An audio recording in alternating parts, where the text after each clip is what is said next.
Hello, guys. Welcome back to the BlockHash podcast, episode 248. Quick shout out to our sponsor, Swash, for helping reimagine data ownership. And by doing so using the blockchain, be sure to check out Swash app at swashapp.io. This week, we have Dignity Gold on the show. We have two wonderful gents, Kent and Steve. Kent, Steve, welcome to the show. How you guys doing? Thank you. Good. Terrific. Thank you. It's fantastic to have you guys on. A lot I want to ask you and talk about. I've gotten actually a lot of interest about this episode in particular, so it's going to be a lot of fun. Let's start off by talking a bit about each of you, maybe one at a time. Tell me a bit about your guys' individual backgrounds and what you've done personally leading up to, working with Dignity. Kent? Steve? After you, Steve, I'll go. Fine. So my background is I spent about 30 plus years on Wall Street. I was involved in trading. I was a market maker at Knight Securities prior to it being called Knight Capital Group. I ran their listed equity trading desk. I also owned my own broker-dealer in the early 2000s. I had a trading technology called Liquidity Book, and sold that in 2011, and then was basically trading my own money from then on. In 2017 I found Bitcoin and crypto, and it was really for somebody like me, it was really spectacular to have a new asset class to be involved in with trading. And obviously, you've seen what has happened in the last 5 years, so it's been very exciting to be involved. And for me, my background is primarily real estate. I have 3 or 4 various enterprises in which I'm involved. One is a family business that owns commercial office buildings around the country, about 10 million square feet in the United States. Based in San Francisco, where I'm originally from. I live in New York City now. And we used to also own the Fairmont hotels. So we're both aspects in real estate. I also own my own real estate company and do my own investments for residential and commercial. And then I've been involved in operating companies, which I like a lot, finding opportunities and creating operating companies. So I've got a company, Brown Hair Stevens, which does residential management and brokerage. We do about $9 billion of broker deals a year. I've got a construction company and another commercial company called Helmsley Spear, which is the oldest continuously operating real estate company in the United States. Steve and I started working together in 2019, and I think we blended both of our experiences together, where we can bring the best of business enterprise and trading and Wall Street ideas together in the crypto world. And we started our company Dignity Gold together in 2019, and it's been quite extraordinary for us. Excellent. Is there anything in particular for both of you guys, whether it's about Bitcoin or blockchain as a technology, that got you guys interested in wanting to be in this industry? Was there like a single moment where a light bulb went off and you're like, this is something I need to be involved in? Well, for me, it started in 2017. Obviously, I came from a trading background, so I was doing a lot of trading at that time in Bitcoin and Ethereum and some of the altcoins. But I really got into the space when I started to really learn about it and learn what the blockchain is and does and why it exists. And the decentralization of it was, very exciting for me. Even though my background is in banking, I felt that blockchain and decentralization is a way better system. It doesn't close. And I think it's just better for people in general to not have that middleman involved in your finances. So I just delved in deep, and Kent and I spoke about it, and we felt that the time was right for us to bring professional business management into the blockchain space, because up until recently it had been less professional. Got it. And so I would echo that. One of the things that really attracted to me that is, as I started learning more and more about the cryptocurrency world, is that the fundamental business practices that both Steve and I grew up with learning in business seem to be lacking in the cryptocurrency world.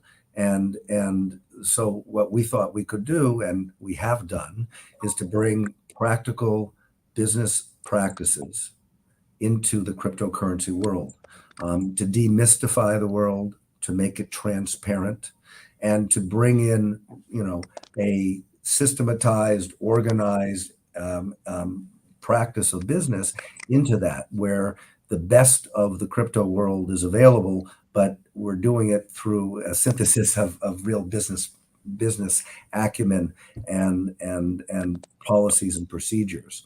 And I think that makes us very unique in the approach of the crypto world, frankly. Got it. So how did you guys come to start up Dignity and be a part of it? Steve, with your background in banking, Kent, with your background in real estate, everything you do, it seems very different than what you guys are used to.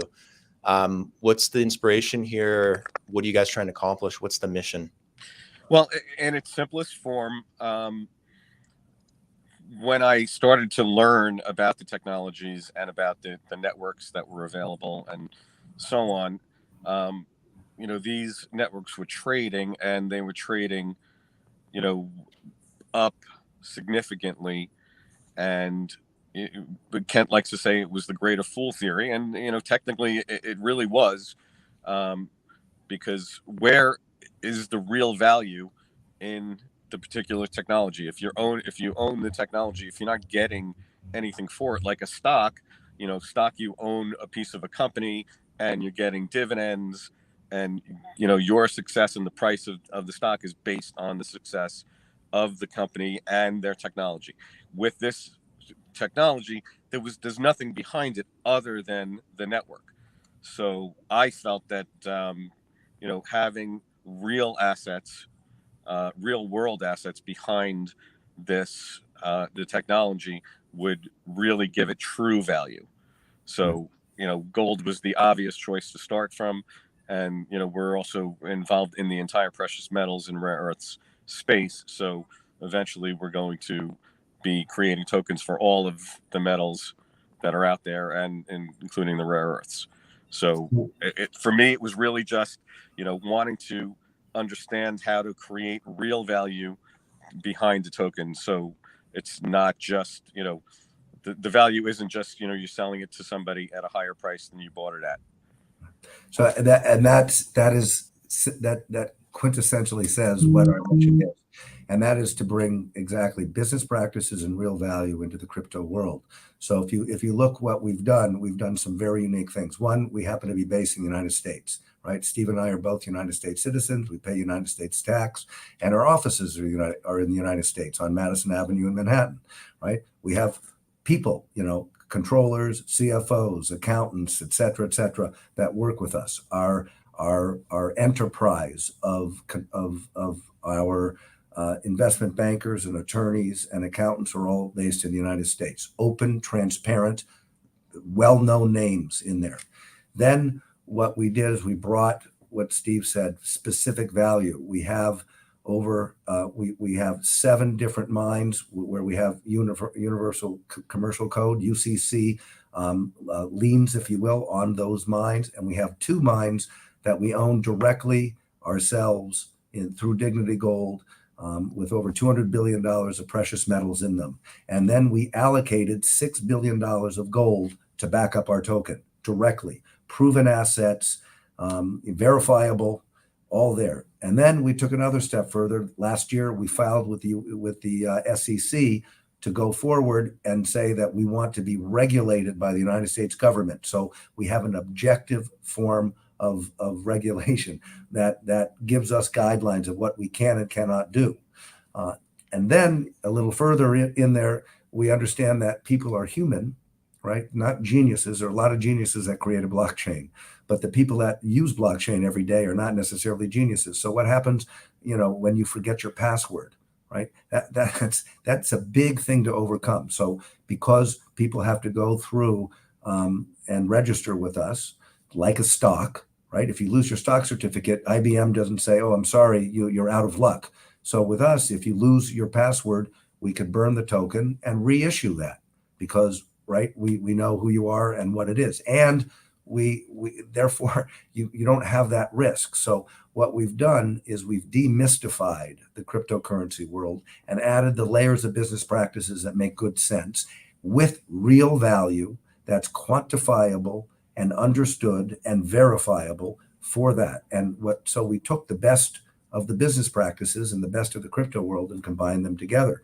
And in today's world, it's kind of unique because when you're in an inflationary period, people rush to precious metals, real estate, other things that are hard fixed assets. So we're backed by that and verifiable ones. And you want upside in the crypto world. We have that. And at the same time, you don't want to be able to be subject to, forgetfulness and lose a password and lose everything you have. So we've taken three of these elements and combined them together and have put together a very, very unique investment platform that combines all of the best of these things. And that, I think, sets us apart very, very uniquely. Got it. What you guys doing is a very big objective to attain. It's really been hard for a lot of people to get to in this space, to have some kind of token that's actually backed by a precious metal and to do that legally, to verify it and to know it's there. Is the main goal of this to create a tradable product where someone can buy and sell a token knowing that it has gold-backed value, or to have gold in the form of a token as a store of value that people just can invest in? That's a great question, and the answer is a little bit of both. Okay. It is a trade. Right now, we are actually on BitGlobal and CryptoSX trading. The volume is a little light right now, but we are available to trade. But at the same time, because we are backed by the precious metals, it does have the ability to be a store of value as well. But because of our business plan and our business model, there is upside as well. It's not just trading on a 1-for-1 gold for token standard. So there is a potential for upside in the trading because we are a security. We're a security token. Right. So, and we're looking at creating an investment fund with us, which will ultimately produce a dividend for the token holders. So it's, again, the best practices of publicly traded companies in the stock world overlaid on top of the crypto world. And yes, it's very unique. And we've funded the process ourselves. So it's a private company. But I think what Steve and I did not want is we didn't want to look in the mirror and have the two of us decide, okay, this is the right way to do it, this is the wrong way to do it. We wanted an objective standard, and that's why we filed with the SEC, because it provides an objective standard by which everybody knows what the rules of the game are and what you're allowed to do and what you're not allowed to do. And at a great expense to us, we have voluntarily gone in and filed that way. So it's an interesting thing. If you look at a lot of family offices, for instance, there's a younger generation out there that is itching to go in and rightly so, going into a multi-trillion-dollar marketplace of the cryptocurrency world. And some of the older generation are saying we don't get it. Well, they're both right. The older generation doesn't get it because there is fundamentals that are lacking in some of the companies. And the younger generation is right because there is a massive trillion-dollar marketplace out there. So we've been able to combine both and satisfy both with real hard assets backing and real good, open, transparent operational procedures and the best of the crypto world. So I think we've created something that is satisfying a lot of people. The people that won't be satisfied are the ones that want complete anonymity in life and their investment practices. which is okay. You can't satisfy everybody, but we have to register people just like a stock. And the benefit, I think, far outweighs the downside, because, you know, if you lose your password, you lose your stock. You lose your bank account password. You don't want JP Morgan keeping your money. You don't want Bitcoin like hanging out there and being untradeable, right? You want your bargain for. So we found a way to give that safety and comfort level and the upside. Gotcha. So you want the tangible value behind the token, especially in these crazy markets. Right. Correct. Okay, got it. Is it just the Dignity token, or do you guys have tokens under that umbrella as well that you guys have that are backed by precious metals, or what is the framework? Well, like? we're starting with the gold token. So Dignity Gold is our first token, and we're It's called expecting DIG AU. AU Yes. being the periodic table name DIGAU is the symbol, right.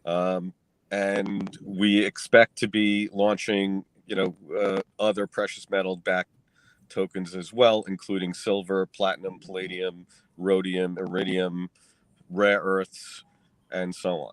I mean, it also depends on how much of these materials we are able to mine in the mines that we already have. And mining, physical mining, Right. we're talking about, not Ethereum and Bitcoin. We're talking about, hard physical mining, which we're processing out in the United States where the mines are. Got it. So just to clarify, you guys don't have a token that's pegged like 1-to-1 with gold, like 1 ounce or 1 gram is worth 1 token. You don't have that kind of a setup. Yes and no. no. Okay. We've put $6 billion of gold up against our token. So if gold goes up, theoretically, we need less of that gold to back the token to keep it at a $2 per token trading. But if gold goes down, we will produce more gold to back that token. So it's directly tied that way, but it's not a stable coin where it's that's all there is. There's upside and opportunity as well. But yes, there is a certain amount of ounces, which fluctuates, that is backing our token at a $2 per token level. We have 3 billion tokens. Correct. Got it. That was nice when you say correct, Steve. Thank you. How would you say the mines that you have access to now are allocated? Are they mostly gold mines, or do you know roughly how much other precious metals are in those mines that you can allocate to these tokens already? That's another great question. And basically, the mines that we have are they all have history, and in that history, gold has been a significant part of each of those mines, but they also do have silver, platinum, palladium, rhodium, iridium, and on our 43101s, it shows basically the amounts of each metal that is in the ground that's able to be produced. So, and there happens to be more silver by a lot than there is gold, as it turns out. Yeah, generally in these mines there are, it's between 10-to-1 and 20-to-1 silver to gold. Got it. Another question I get a lot is, and not just with you guys, but just generally in the space, is there a token, or will there be a token that you can exchange at some point in time for that physical piece of gold or that physical precious metal? Is that something you guys also want to get into with maybe custody or something to offer at some point? That's another really good question, and the answer right now is no, not right now. However, potentially in the future, will it be redeemable? That certainly is, a possibility, but we're not going to commit to that today. Got it. So it's interesting when you talk about the questions you're asking, because you talk about cryptocurrency in general. And the beauty about these questions that you're asking, which are so good, is that they're practical, business, concrete type of questions and we have answers for that. Where when you talk, in the ethereal world of the cryptocurrency, it's very hard to ask those questions, but everybody's drawn to the questions of real practical business things because we have that element as well. So it always makes me smile when Steve and I talk together on a podcast that that people naturally like you and are asking good questions about the practical business aspects of our business, which really on a lot of the cryptocurrencies is not that applicable because they don't have that business application. So you're talking a lot of theory, a lot of technology, and it's interesting what people are drawn to, which is the real practical side and the business side of what we do. So it's interesting when you go through the conversation.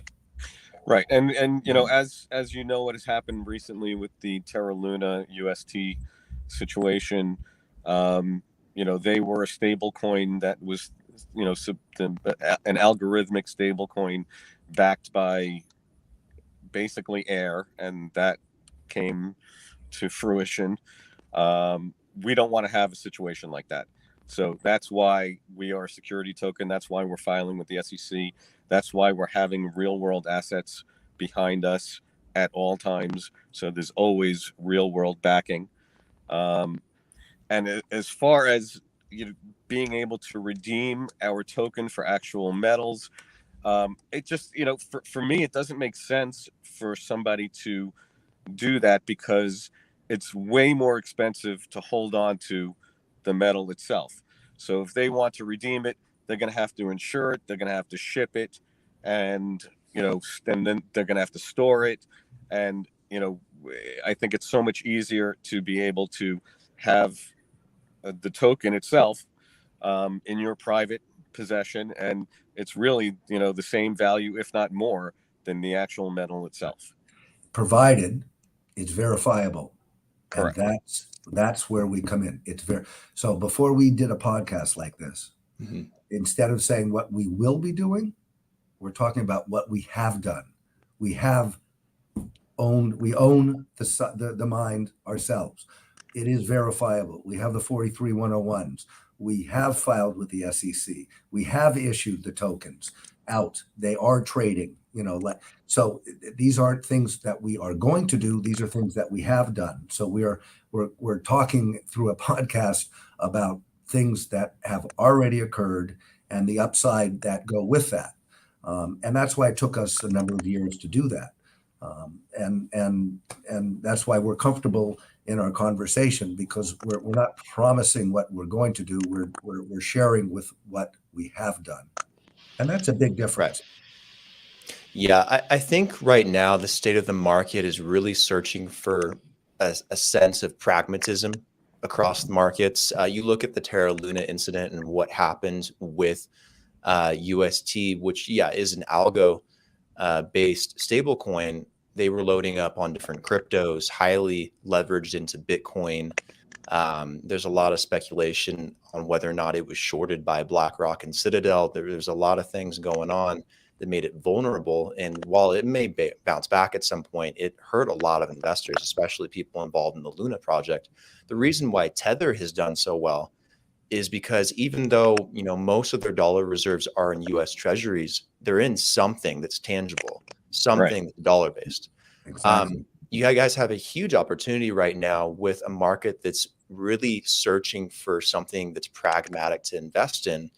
And that kind of leads into my next question for you guys is, do you feel that what you have right now with Dignity is a strong hedge against inflation? Because that's what people are really worried about. It's not that they don't believe in Bitcoin or they do or don't believe in markets, which I don't think they do, but they want something they believe has long-term value because they're scared. How do you guys think your guys' product stands out? Perfect question. It's a perfect question. And I'm going to say one thing and then Steve's going to add, I know. First of all, if you look at the Bitcoin world, the crypto world, it has not gone through a significant period of inflation, right? It's risen in value tremendously, but the world's business community, the economies of the world, we have not really seen a massive inflationary period where cryptocurrencies have been very active and widely invested in. This is really the first test of that. And you used a word that typically is not used in the cryptocurrency world, which is pragmatic and practical, because it was more ethereal in some ways. So yes, what happens in periods of inflation is typically money ends up going, if it's looking for security and stability, it goes into fixed hard assets. Precious metals is one of them. Art could be another. Real estate is another. If you can hedge it against the inflation by not having, interest rate as a factor, et cetera. So we're a company that has no debt, right? That has a very strong balance sheet because we own our own mines, right? With hundreds of millions of dollars, billions of dollars of precious metals, and we've allocated $6 billion to one coin. So it is a hedge against inflation, and yet at the same time is a cryptocurrency, right? Those two things don't exist before. And then in order to verify and prove that, we've filed with the SEC and we've opened kimono on our business. And here's who we are. Here's what our assets are. Here's where they're located. Here's our attorneys. Here's our accountants. Here's our professional team. Here's our investment banking group, Tritorium, which is a FINRA member, right? So we've gone, and it just looks like it's a oxymoron almost of what we've done. And so I think the world, as it starts looking at us, will accept us quite well. And I know that's Steve's comment on precious metals, because he's been very, very attracted and involved in that. And you know what? And because we are a cryptocurrency, a lot of the people that got involved in cryptocurrencies early, they've been involved for the 1000x, home run. Am I saying that we have the potential for something like that? I mean, I guess anything's possible. I mean, if GameStop could go to $400, then our token can go up as well.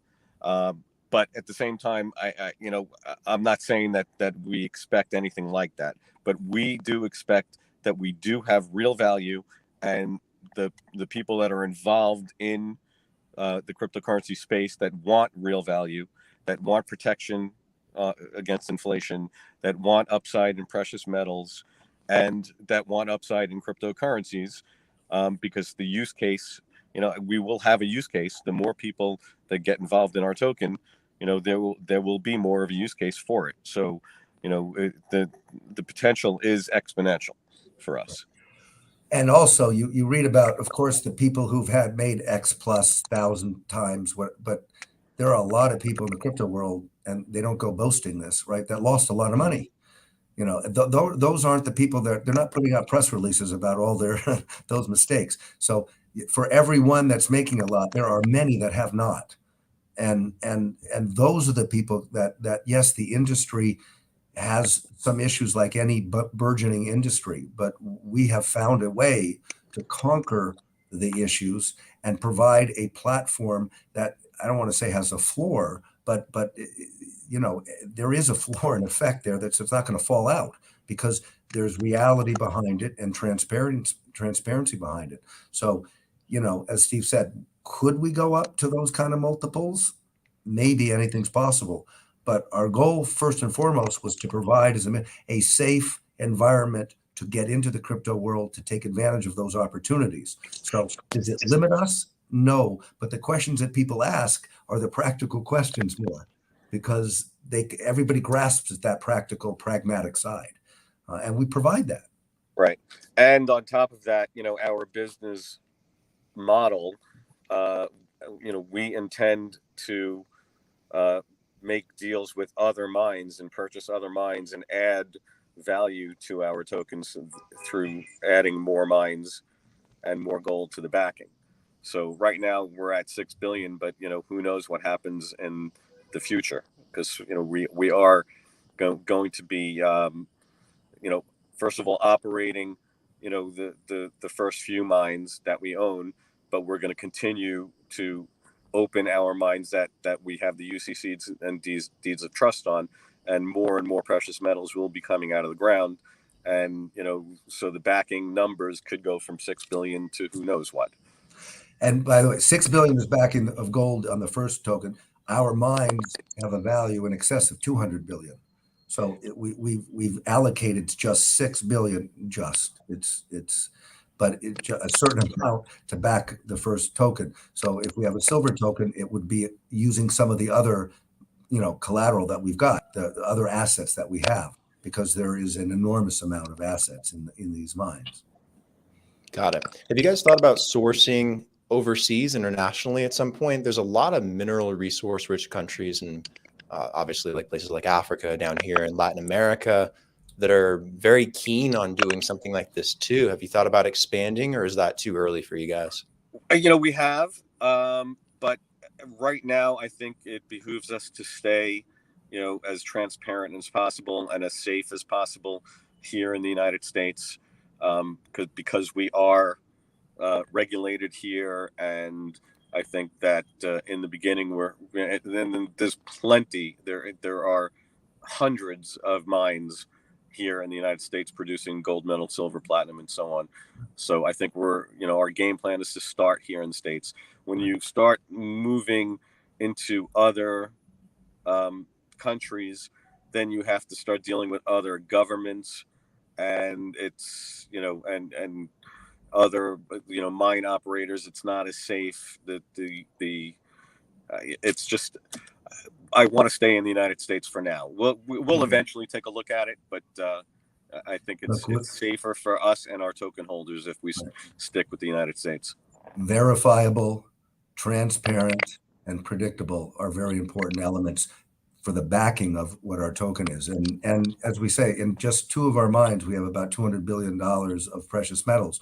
We can do a lot with that. So I think we're looking to walk, jog, and then we'll take a look at before we start a sprint. But right now we've got a lot of opportunity, and I think we have a good business plan, we have a good mission, and we're sticking with that, which is part of why we're going to be very successful. Got it. Before we start wrapping things up, I have some really good questions actually from the audience. If you guys don't mind answering a couple of them, I can throw them up on the screen so you can see them. Sure. I have one person asking about Steve, you mentioning the volume being really light, and how does the team see liquidity and volume being brought to the market? Well, that's a really great question, and I think partly it's going to be from doing podcasts like this, and I think the bigger issue is once we finish our filing of the registration statement and 10K with the SEC and get through that process, I think that'll be the real catalyst to getting people involved, because once we do that, then the United States citizens will be able to purchase the token, because right now you can only purchase it if you're a non-US citizen. So I think that's something that we're very excited about, getting through that process, and I think that'll be the first real catalyst to getting decent volume. US citizens can own the token. It just they just can't trade out on the token at the moment, because until we go through the SEC program. So so there's a limitation at the moment, and we're fine with that. The token's available to be purchased from US, but it's just not. They're not, until we get through the SEC process. They're not able to trade it. Got it. Actually follows up on another question. How far along are you guys with the SEC registration? Where are you at in that process? We're very far along. So we've already filed. Last year we filed our Reg DNS with the SEC, and this year we're filing the 10K and the registration statement. And basically we needed to get several accounting firms involved in this process, because it's very complex, because of the way we're going about it with the 43101s, with the precious metals. Everything had to be very, very tight, because being in this space, the SEC is going to be all over us and question every little detail. So we wanted to make sure that every little detail was done perfectly professionally, and to the books. And we know this because we are doing this voluntarily. Right. So this isn't something that we're required to do. This is something that we've opted to do. So, before a boat leaves the dock, you make sure that you've got everything in order, and that's what we've done. Everything is in order and organized. Right. So we're as close as we've ever been. Our accounting firms are working night and day to get this thing done. And I definitely see the light at the end of the tunnel in 2022. Cool. Any idea on timeframes for the investment funds and dividends for token holders? Is that related to the SEC filing as well, or is that something different? Yeah, we're not doing anything until after the SEC. Okay. There's a couple more questions, so I'm trying to pick a good one. Was there a pre-dig or what is it exactly? Yes. Oh yeah. Was there like a pre-investment or pre-dig round or something? No. What there was a company that Steve and I took over, and it had flaws in it, and it occurred before we got involved, and we basically shut it down and reissued tokens to anybody that had a verifiable proven token prior to this token. So they could keep the old one, which wasn't issued by us. And Steve and I were investors in that, so we got burned as well. And we decided we would treat, very uniquely, I think, everybody equally, Steve, me, and every single person who bought a token prior to this, and give them a brand new token for a DIG AU token free, once they showed that they had verifiable proven investment, and then we moved on. So yes, and that's what spurred us to be able to go do this in a way that we've approached this, because the idea is to be verifiable, transparent, and open with everything, and have regulation, because there was too many people in the world, including Steve and me, who got burned. So we took the whole group, all of us, equal people, and treated us all the same, which is very unique in business, because nobody pays for somebody else's mistake. But we did, because we felt we wanted to live up to what the name Dignity is all about. And if you go on our webpage, the dictionary definition of dignity is there, right? Which is the art of integrity. And so rather than walk from our name, we lived up to our name, and we went forward. So I think it's a home run for everybody who had been burned, who were legitimate token holders. Right. Listen, I would like to just jump in for a second and just say, like General Motors went bankrupt, and all the stockholders in General Motors got zero. They got nothing. GM, one of the largest companies in the world, just said, sorry, we're done.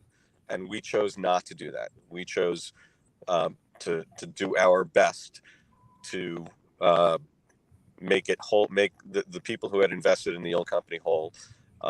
They had to go through a process, and that process was verifying their purchases of the tokens that they owned, what they claimed that they were owning, and it's basically they had to go through KYC, AML, cipher trace, to make sure that their wallets are not criminally attached.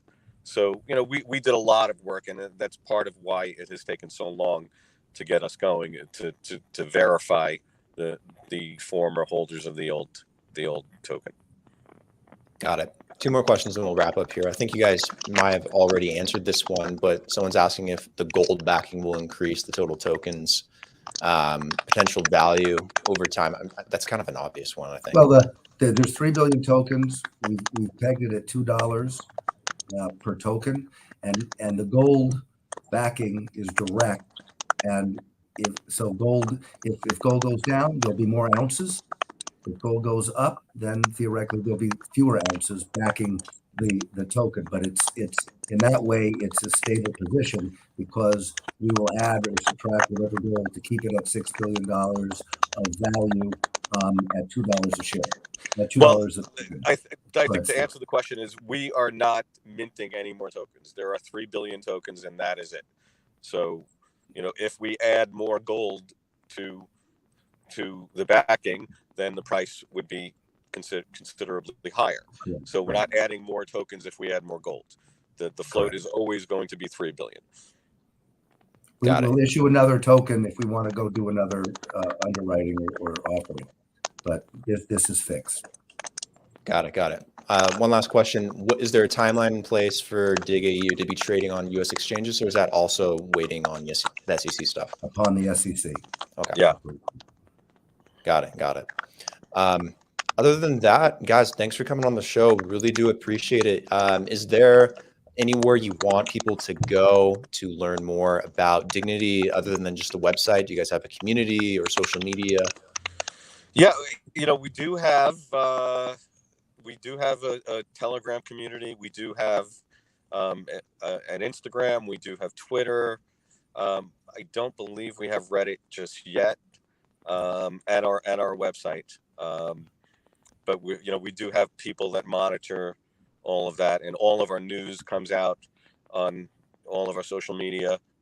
But we put out a decent amount of news through press releases, and everything is on our website. Cool. Are you guys on social media? Do you guys have LinkedIn or Twitter? Yes.